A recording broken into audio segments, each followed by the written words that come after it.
semuanya, Bapak Ibu semuanya. Ya, pada kesempatan ini saya dan tim tepatnya akan sharing mengenai manajemen operasi storage tank terminal. Yang tadi dari Pak Amirul udah clear sekali bahwa bagaimana jika retentionnya gagal. Nah, itu semua sudah dijelaskan oleh Pak Amirul. Kalau kami sebagai di sisi company berpikirnya lebih kepada bagaimana itu tidak terjadi. Gitu. Meskipun kita harus siap dengan mitigasinya, kita harus siap dengan infrastrukturnya jika fail. Cakupan dari manajemen operasi ini sebenarnya sangat luas ya, dan butuh waktu yang cukup panjang untuk kita diskusi terkait terminal management, bagaimana kita harus manage operational tank terminal secara aman, lancar, dan tentunya efisien yang disebutkan oleh Pak Amirul juga terkait efisien juga harus cost wise gitu. Kita harus melihat itu juga. Jadi di sini saya akan ambil beberapa poin penting saja, serta lebih kepada general overview. Pada prinsipnya untuk mendapatkan atau mencapai objektif yang diinginkan dari suatu organisasi di sebuah perusahaan, maka hal utama yang harus dipastikan adalah bisnis prosesnya jalan dulu. Jadi kalau ngomong manajemen operasi, kita ngomong bisnis proses, dan itu satu mata rantai yang nggak boleh putus. Gitu. Dan saya bold, konsisten di sini kenapa? Ya harus konsisten. Ketika itu tidak konsisten, maka nggak akan pernah berjalan. Dan full komitmen dari siapa? Dari top management level hingga floor level. Benar-benar rantainya nggak boleh putus. Setiap organisasi harus paham role-nya seperti apa, tanggung jawabnya seperti apa. Operation dia harus tahu apa yang dia lakukan, apa tanggung jawabnya. Maintenance dia juga harus tahu apa yang harus dilakukan sehingga reliability dari equipment itu bisa selalu tercapai, termasuk HSE. Dan HSE di sini harus berfungsi sebagai governance tentunya. Dia membuat regulasi, dijalankan oleh semuanya, dan memastikan itu berjalan dengan benar.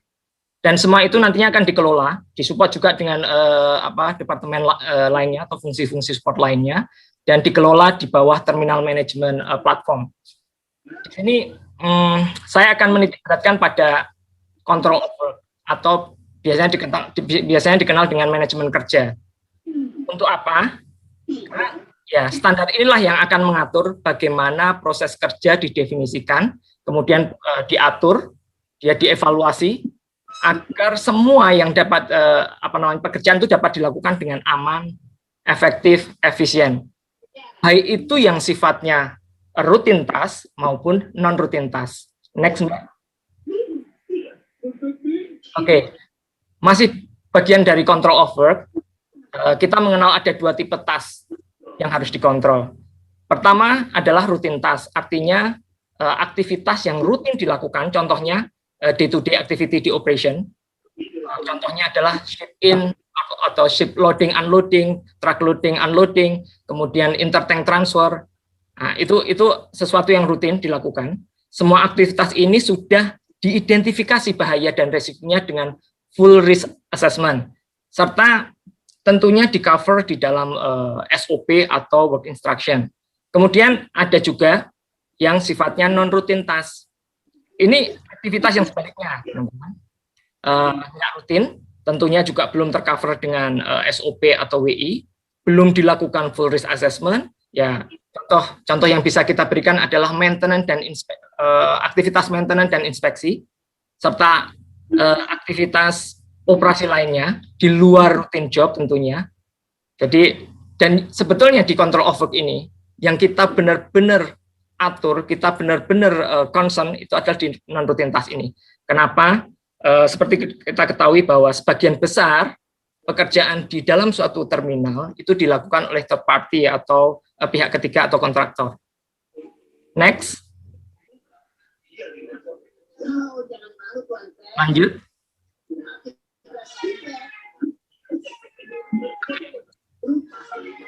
Berikut ini adalah faktor-faktor umum yang berkontribusi cukup besar dalam terjadinya insiden yang serius dalam suatu operasi terminal. Ini datang dari lesson learned, dari investigasi, start dari yang near miss hingga insiden itu benar-benar insiden terjadi. Dan ini nantinya akan dibuatkan standar. di kami ini dibuatkan standar untuk apa? Untuk untuk meminimalisir terjadinya insiden yang serius. Yang pertama yang harus diperhatikan dan buat kami tepatnya, ini adalah krusial, itu adalah transfer of product. Karena bisnisnya juga ini, kita memindahkan produk dari satu moda transportasi ke tangki dan sebaliknya, atau melalui atau intertank antar tangki. Jadi jika organisasi itu gagal untuk memanage, maka ada beberapa konsekuensi yang akan terjadi, seperti spill insiden atau tumpahan.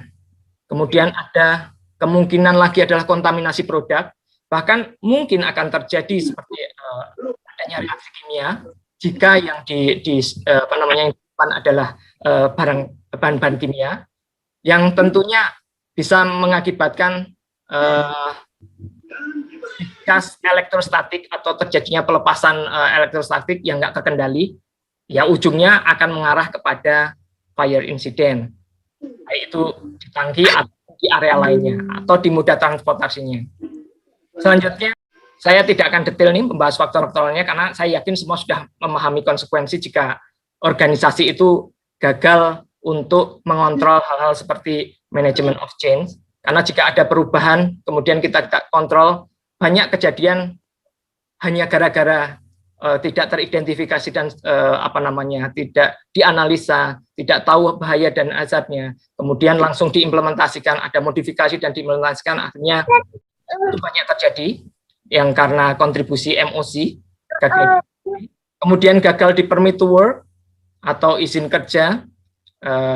Ya gampangnya adalah kalau kita mau masuk ke rumah seseorang, kita butuh izin karena bahkan sebagai tamu kita tidak tahu di dalam itu ada bahaya apa. Jadi konsep sederhana seperti itu, dan itu banyak sekali kejadian-kejadian yang terjadi karena proses-proses ini, kegagalan di izin kerja. Ada lagi yaitu lockout takeout atau LOTO, dikenal dengan LOTO. Banyak juga insiden, kita belajar dari insiden-insiden karena gagalnya proses LOTO, seperti misalnya orang akhirnya tersengat listrik karena lupa atau tidak dilakukan proper LOTO yang benar di sisi pekerjaan. Nah, itu juga menjadi kontribusi di dalam serious incident. Selanjutnya ada confined space entry, sudah cukup terkenal, kerja di ruang terbatas, banyak insiden terjadi karena aktivitas ini. Working at height juga, terus kemudian berkendara di dalam terminal, itu juga diatur, karena kalau tidak diatur, bisa dibayangkan ada di area dengan flammable produk, kemudian ada spark dari kendaraan dan sebagainya, kemudian ada penggalian atau excavation, itu juga harus diatur. Di kami itu adalah fundamental untuk selalu menjadi perhatian buat semuanya. Dan ini adalah concern untuk benar-benar dikontrol dan di seluruh aktivitas terminal.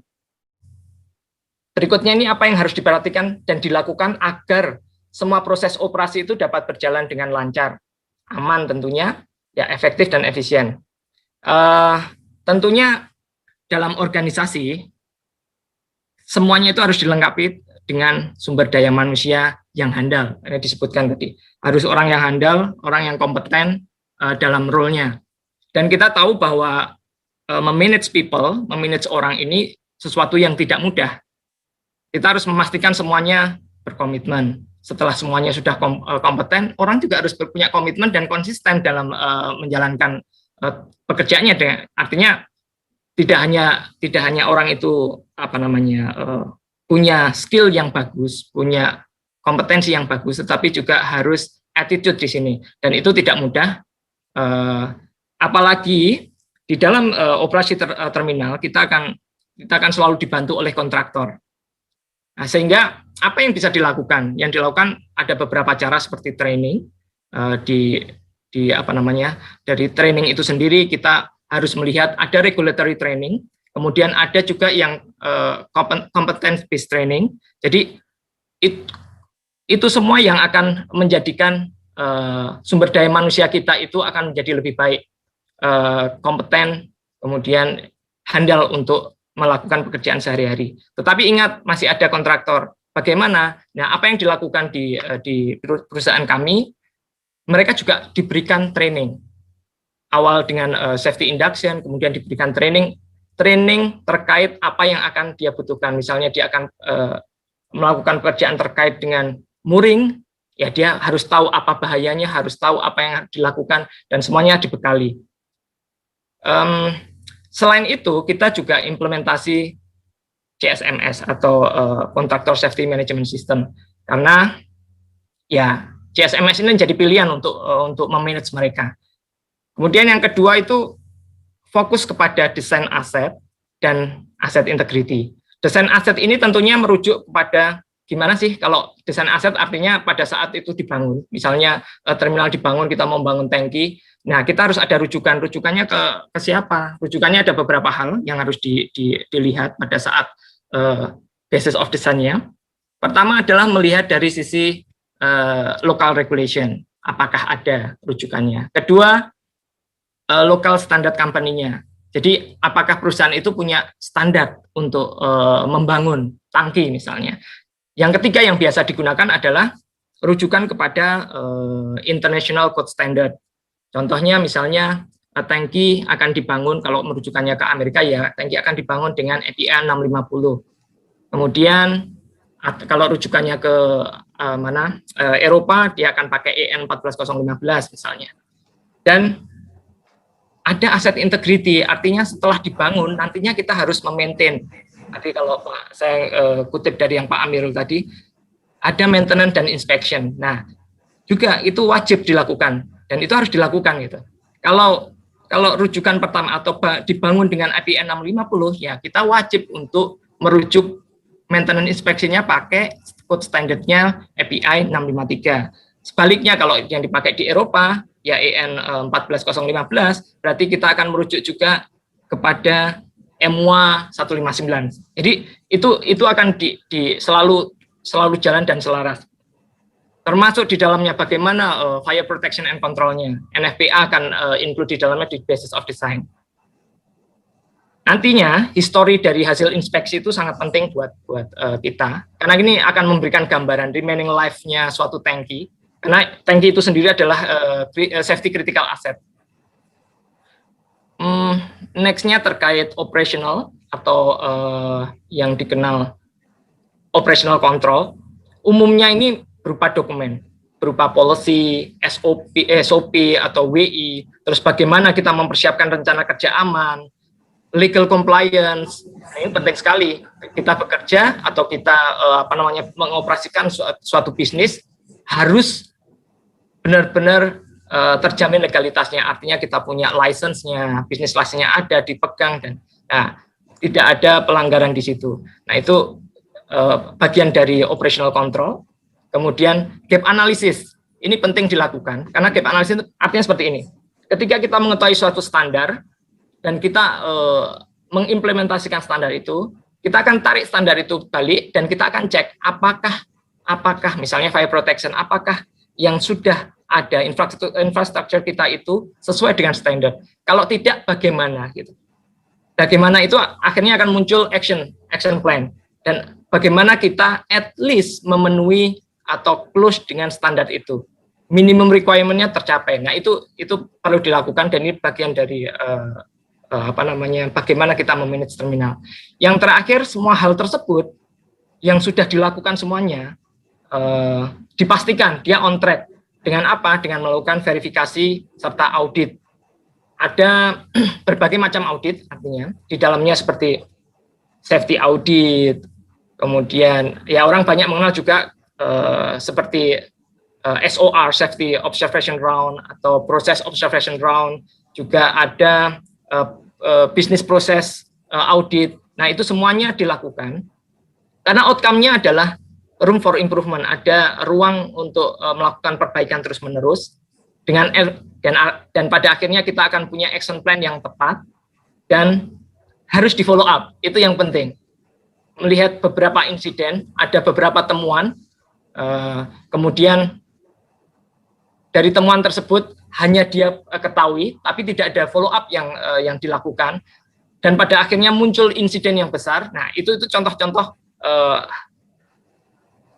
inkonsistensi dari suatu proses manajemen resiko dan manajemen operasi suatu terminal. Pak Umbara, silahkan. Terima kasih Pak Handoko. Selamat sore Pak Amirul dan Pak Aswatman. Izin saya menyampaikan sedikit ya, sharing ke teman-teman semua terkait dengan best practice yang ada di kita. Jadi terkait kegiatan yang ada di terminal itu banyak dengan segala potensi bahayanya.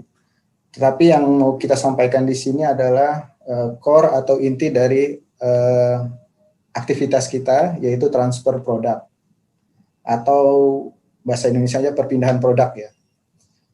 Jadi kalau kita lihat dari luar mungkin terminal itu kelihatan sunyi, senyap gitu ya, ada truk masuk, truk keluar.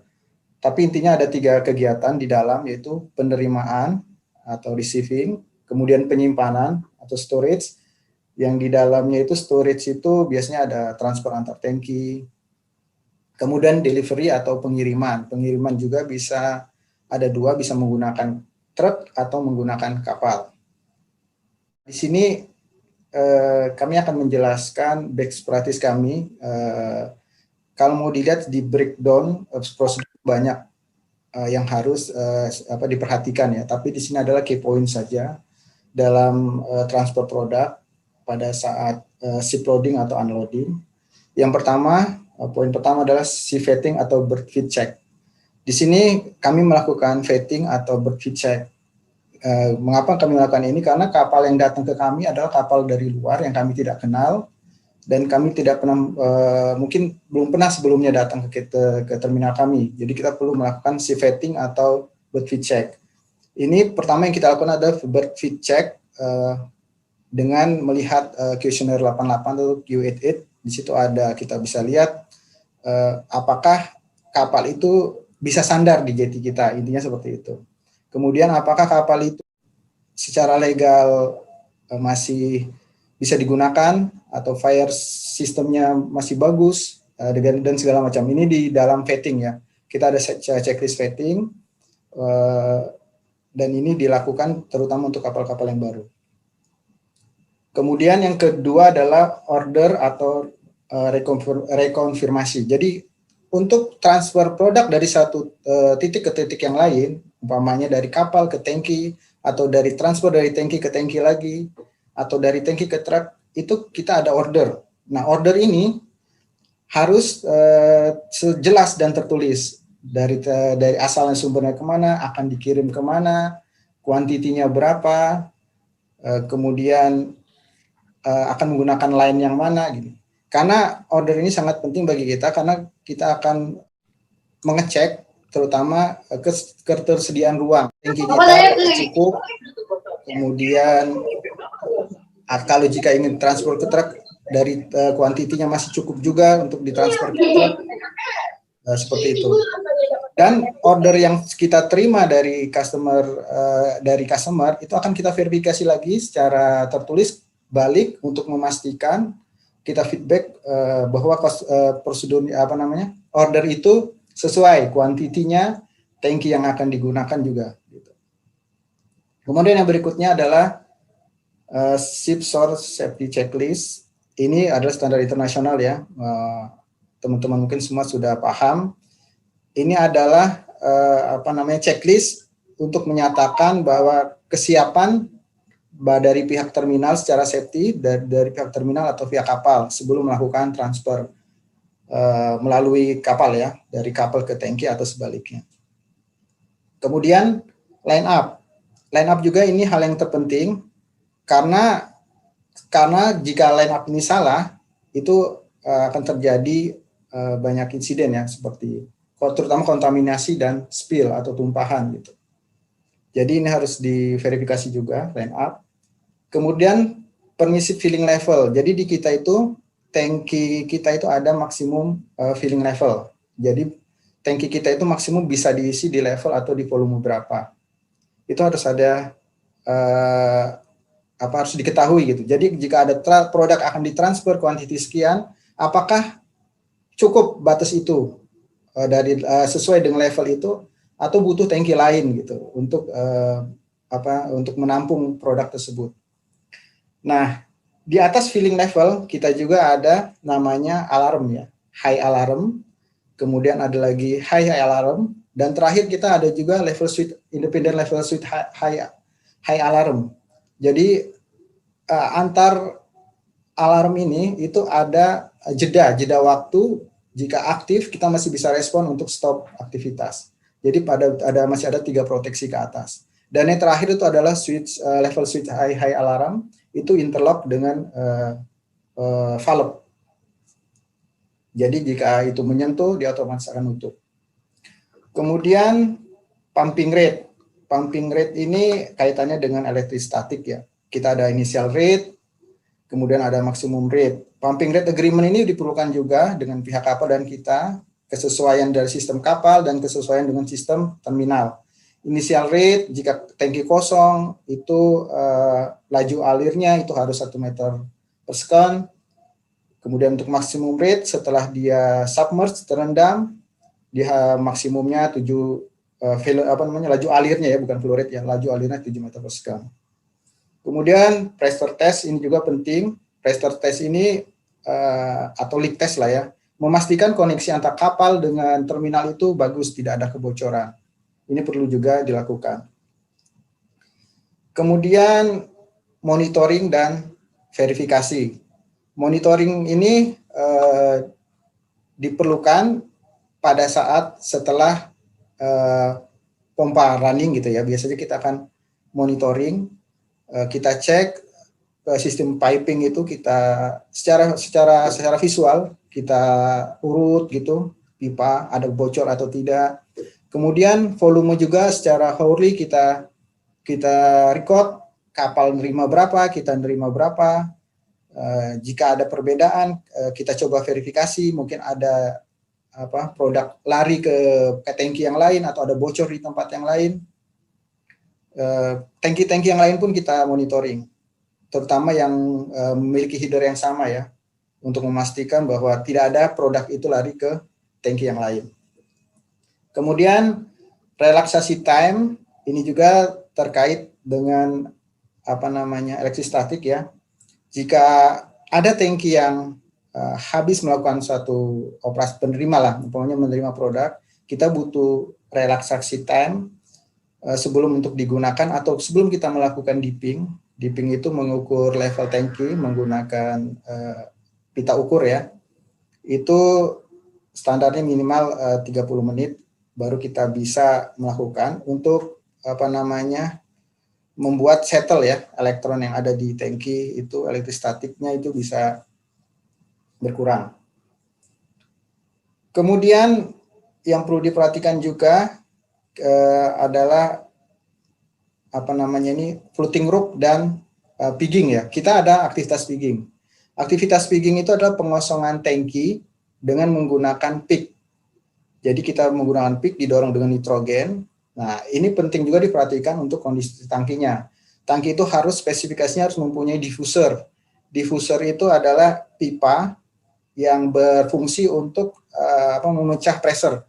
Jadi pipa itu nanti ada lubang-lubangnya, itu bentuk diffuser. Kemudian memastikan juga kalau pigging ini kondisi floating rope itu sudah terapung ya, sudah ke atas. Ini kita menggunakan internal floating rope. Spesifikasinya bisa diskusi dengan vendor floating rope terkait dengan diffuser atau requirement-nya. Kemudian untuk storage tank, kita ada internal floating rope tadi yang sudah saya jelaskan. Kemudian dengan nitrogen blanketing system. Jadi untuk meminimalisasi vapor gitu yang keluar, kita menggunakan 2 sistem ini, floating rope dan nitrogen blanketing system. Jadi di atas ruang kosong itu kita menggunakan nitrogen. Untuk proses track loading ini sebenarnya sama ya, ada vetting juga. Vetting itu mengecek kesesuaian antara truk dengan sistem kita juga. Kemudian ada training driver itu kita training. Jadi driver itu harus tahu juga resiko bahaya yang akan terjadi jika mereka pada saat mereka melakukan aktivitas tersebut, apa yang mereka boleh lakukan dan tidak boleh mereka lakukan. Kemudian di truk itu kita harus memiliki permisi sistem, yaitu grounding atau kalau driver itu istilahnya pentanahan ya, mereka kenalnya namanya pentanahan. Jadi grounding, kemudian overclock system. Overclock system ini adalah proteksi terakhir jika volume fail, valve untuk menutup atau control valve gagal nutup, maka overfill ini akan menyentuh dan otomatis men-stop aktivitas. Kemudian terakhir adalah vapor line. Vapor line ini adalah line untuk displacement ya. Jika kita menggunakan closed system, jika ada produk yang masuk, kita menggunakan vapor line untuk mengeluarkan udara yang keluar dari dalam tangki. Kemudian switch loading ini kaitannya dengan elektrostatik. Jadi switch loading ini adalah mengisi tangki dengan produk yang berbeda. Jadi sebelumnya itu adalah misalnya ngisi diesel, kemudian setelah itu dikosongkan, kemudian ngisi bensin atau premium. Nah ini ada potensi bahaya electric static. Jadi ini di kita jadi concern juga untuk switch loading. Itu selanjut. Kemudian untuk maintenance dan inspection-nya, kita ada visual inspection, satu untuk di tangki ya, tangki maintenance inspection, kita ada visual inspection setahun sekali, kemudian ada out of service, itu 5 tahun, in service inspection, itu 5 tahun, kemudian ada OC atau out of service inspection, itu 10-15 tahun, tergantung dengan kondisi tangki juga, kekosongan. Kemudian untuk safety critical equipment yang ada di tangki, kita punya tank overflow protection, pressure vacuum valve, emergency fan, kemudian fire protection system. Lanjut. Mungkin bisa dilanjutkan oleh Pak Ahmad Mustafa, Pak. Silakan Pak Ahmad. Assalamualaikum warahmatullahi wabarakatuh. Selamat sore semuanya. Mudah-mudahan pada sehat semua. Jadi singkat saja mungkin saya melengkapi presentasi dari tim Pak Handoko dan Pak Denny Umbara. Jadi terkait manajemen keselamatan, saya pikir tadi guru-guru kita di awal Pak Amirul sudah sangat lengkap. Mungkin di sini kita hanya sedikit sharing best practice yang ada di tempat kita.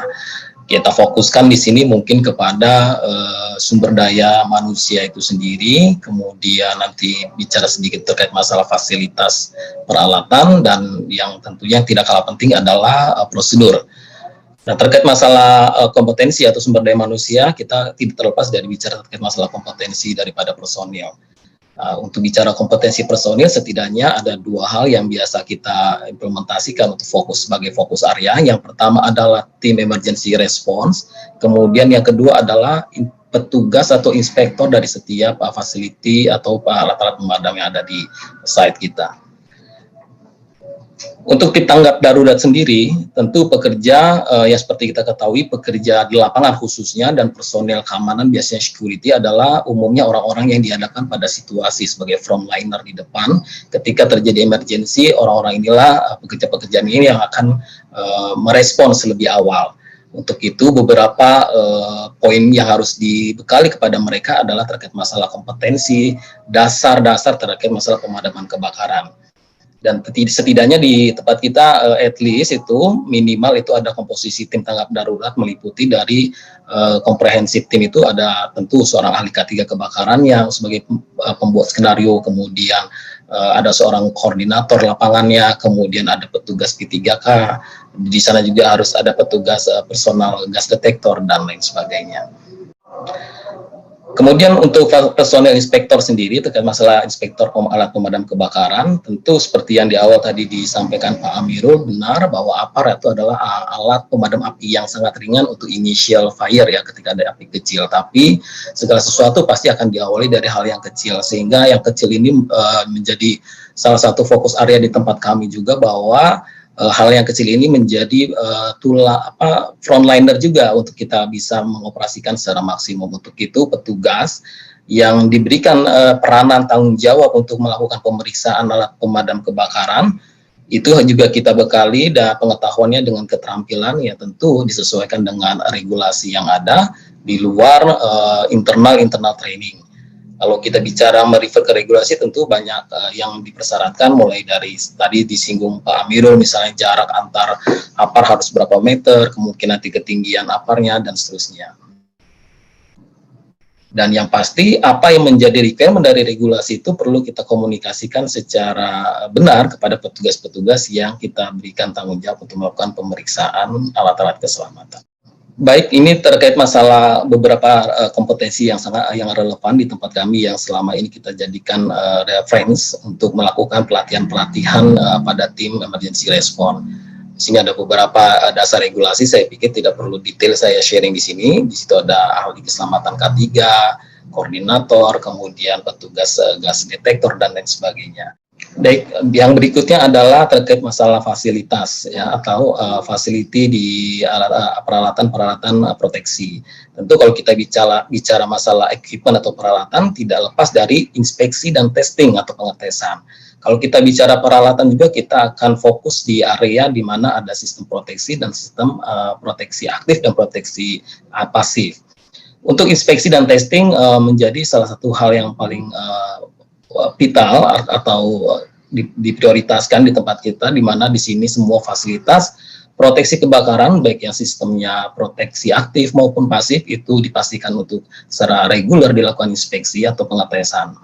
Dan yang pasti ini tujuannya adalah untuk memastikan kelayakan fungsi dari masing-masing peralatan tersebut. Dan yang pasti kita membiasakan diri melakukan gap analisis seperti Pak Handoko tadi di awal sampaikan, melakukan evaluasi terkait existing control kita yang ada ini sudah seperti apa, di mana kita ada posisi saat ini, apakah ada gap. Ketika ada gap itu ditemukan, disitulah saatnya kita untuk melakukan intervensi untuk perbaikan. Sehingga ada poin utama terkait masalah pencegahan atau terkait masalah proteksi sistem kebakaran ini, setidaknya ada kontrol sistem pencegahan dan kontrol sistem proteksi.